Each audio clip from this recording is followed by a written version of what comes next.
The sun dipped below the horizon, casting long shadows over the quiet countryside as Jack Rivers leaned against his weathered porch railing. The retired Army Special Forces veteran had chosen this secluded life to escape the noise and chaos that once consumed his world. His small property, surrounded by dense forest and a dirt road leading to a quaint town, had become a sanctuary, a place where he could tend to his garden, take long walks, and leave his past behind. The town itself was unremarkable, a small community where everyone knew each other by name. Jack kept to himself, only visiting the town for groceries or supplies. People respected his quiet demeanor, though whispers of his military history circulated, stories of a man who had faced unimaginable challenges and survived. He preferred it that way. The solitude gave him peace.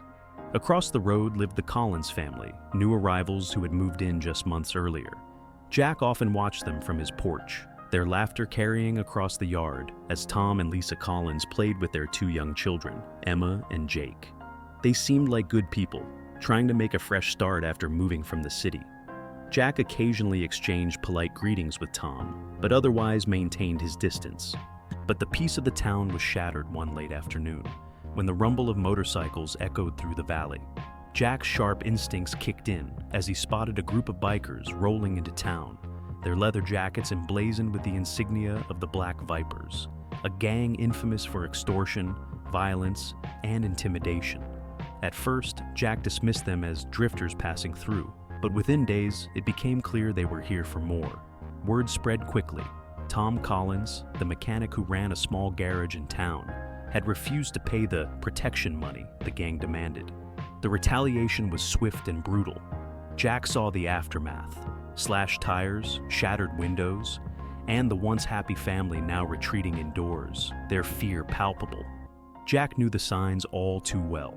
The Black Vipers weren't just looking for money, they thrived on power and fear. The Collins family had become their target, and the authorities in the small town seemed unwilling or unable to intervene. One evening, as Jack sat on his porch, young Emma appeared at the edge of his yard. Her small frame trembled as she hesitated before speaking. "Mr. Rivers," she said, her voice shaky, "can you help us?" Jack's jaw tightened. He had left the battlefield behind, but as he looked into Emma's tear-filled eyes, he realized some fights couldn't be ignored. The Black Vipers had made a grave mistake. They had picked the wrong family to terrorize. Jack's gaze lingered on Emma, her small frame trembling with fear. He could see the tear-streaked tracks on her cheeks, the kind of fear that no child should ever have to endure. He knelt down to meet her eye level, his voice calm but firm. "Go back home.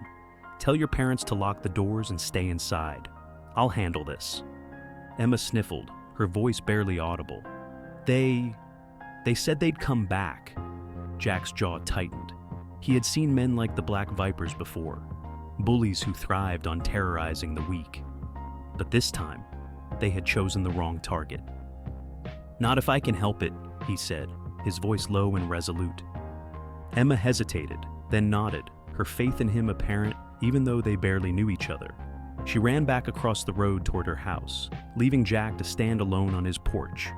The wind rustled through the trees, a whisper of what was to come. Observing the enemy. That night, Jack sat in the darkened corner of his living room, his eyes fixed on the Collins family's house across the street. He watched for signs of movement, his mind calculating every possible scenario.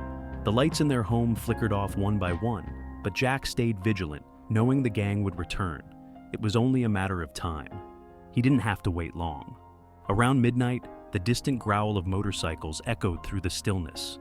Jack stepped outside, blending into the shadows of his porch. The bikers arrived in a pack, their engines cutting out as they parked in front of the Collins house.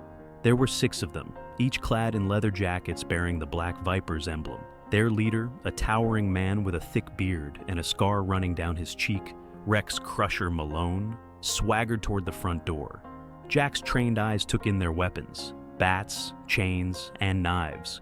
They weren't here to negotiate. Rex pounded on the Collins front door. "Come on out, Tom," he bellowed, his voice carrying through the quiet night. "We gave you a chance to do this the easy way. Don't make us come in and drag you out." Jack didn't wait for the situation to escalate. He grabbed his old hunting rifle from the corner of his porch. a reliable piece of equipment he had kept more for nostalgia than use. Tonight, it would serve a purpose. The first confrontation. Stepping out from the shadows, Jack spoke, his voice cutting through the tense silence. "That's far enough." The bikers turned as one, their surprise quickly replaced by mocking laughter. Rex sneered, sizing up the older man standing across the yard. "And who the hell are you?" "Just a neighbor," Jack replied, his rifle steady in his hands. "And I suggest you leave before you regret staying." The gang laughed again, Rex at the center of their amusement. "You think that old rifle's gonna scare us? We don't run from farmers." Jack's voice dropped, cold and unyielding. "I'm not a farmer." The laughter stopped. Rex took a step forward, his bat resting on his shoulder. "Then what are you?" "Someone who's seen men like you before, and I'm telling you, leave now while you still can." Rex's eyes narrowed, but before he could respond, one of the younger bikers lunged toward Jack, a chain swinging in his hand. Jack moved with precision honed by years of training. He sidestepped the attack, the chain missing him by inches, and brought the butt of his rifle down on the biker's wrist. The chain clattered to the ground as the man yelped in pain. The others hesitated, clearly taken aback by Jack's swift and decisive response. Rex, however, wasn't deterred. "You're gonna wish you stayed inside, old man," he snarled. But Jack wasn't the one who would regret this encounter. The sound of sirens echoed faintly in the distance. Jack had already called the sheriff, ensuring backup would arrive. The gang, hearing the approach of law enforcement, reluctantly retreated, shouting threats as they roared away on their motorcycles, preparing for the next move. Jack knew this was far from over. The Black Vipers weren't the type to let humiliation go unanswered. If anything, tonight's encounter would make them more dangerous. He also knew the sheriff's small department lacked the resources to deal with a gang of this magnitude. The Collins family needed more than temporary protection. They needed a plan. The next morning, Jack visited the Collins home.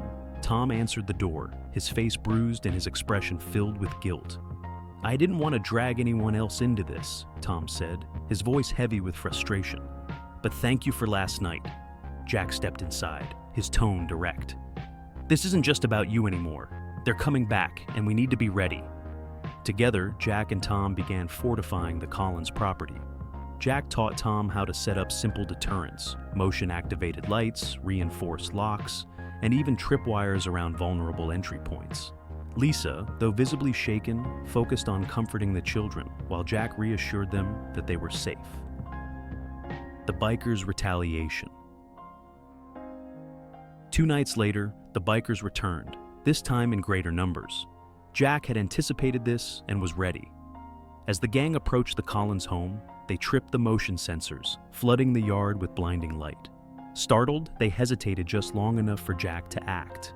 From his hidden position, Jack used his rifle to disable their motorcycles, shooting out tires and engines with precise shots. The bikers scattered, shouting in confusion as they tried to regroup. Rex bellowed orders, furious at being outmaneuvered again. "Find him! Take him out!" But Jack was always one step ahead. Using the surrounding woods to his advantage, he lured the bikers into traps he had set earlier. Pits camouflaged with leaves, tripwires that triggered noise distractions, and even snares that immobilized 2 of the gang members. One by one, the bikers realized they were out of their depth. Their numbers and brute force were no match for Jack's tactical expertise. The turning point. As dawn broke, the fight reached its climax. Jack confronted Rex in the center of the yard, the Collins family watching anxiously from inside the house. Rex, furious and desperate, charged at Jack with a knife. But Jack disarmed him with practiced ease, twisting Rex's arm and pinning him to the ground. "You're done," Jack growled, his voice steady and filled with authority. "Tell your boys to leave, or this ends worse for you." Rex, defeated and humiliated, signaled for his remaining gang members to retreat. Jack held his ground, ensuring they left the property before stepping back toward the house. The morning sun rose higher, casting a warm glow over the Collins family's property, which now looked like the aftermath of a battlefield. Jack Rivers stood in the yard, rifle resting against his shoulder, watching as the last of the Black Vipers' motorcycles disappeared down the dirt road. The eerie silence that followed was almost as loud as the chaos that had consumed the night. Inside the house, Lisa Collins clutched her children, tears of relief streaming down her face. Tom stepped outside, his steps hesitant, as if afraid the bikers might return at any moment. "Jack," he began, his voice trembling with gratitude and awe, "I don't know how to thank you. You saved us." Jack glanced over at Tom, his expression calm but tired. "You don't need to thank me. They needed to learn they couldn't bully people into submission. They'll think twice before trying this again." A moment of reflection. Jack turned his gaze to the forest, where the traps and makeshift defenses had proved their worth. His years of training and combat experience had kept the Collins family safe, but the night had stirred something in him, a sense of purpose he hadn't felt in a long time.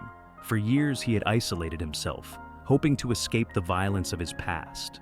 Yet, in protecting this family, he realized his skills could still make a difference.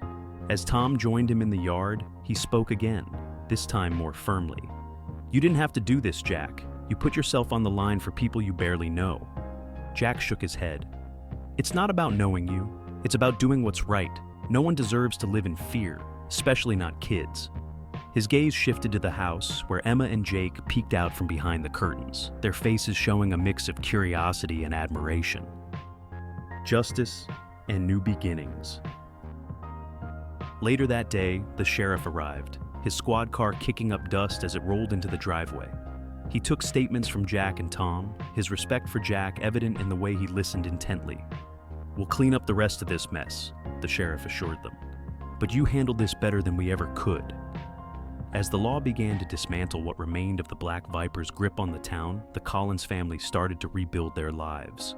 Tom, inspired by Jack's bravery, began teaching his children the importance of standing up for what's right. Lisa invited Jack over for dinner, calling him their guardian angel. A quiet hero. That evening, Jack sat on his porch, the sounds of the forest returning to their usual rhythm. Shadowed by the night, he allowed himself a rare moment of pride. He wasn't looking for thanks or recognition, just the satisfaction of knowing he'd done the right thing. The Collins family waved to him from across the road, their smiles a reminder of the life he had saved. Jack raised a hand in a subtle acknowledgement before settling back into his chair. For the first time in years, he felt a sense of peace. Some fights, he realized, were worth stepping back into the fray for.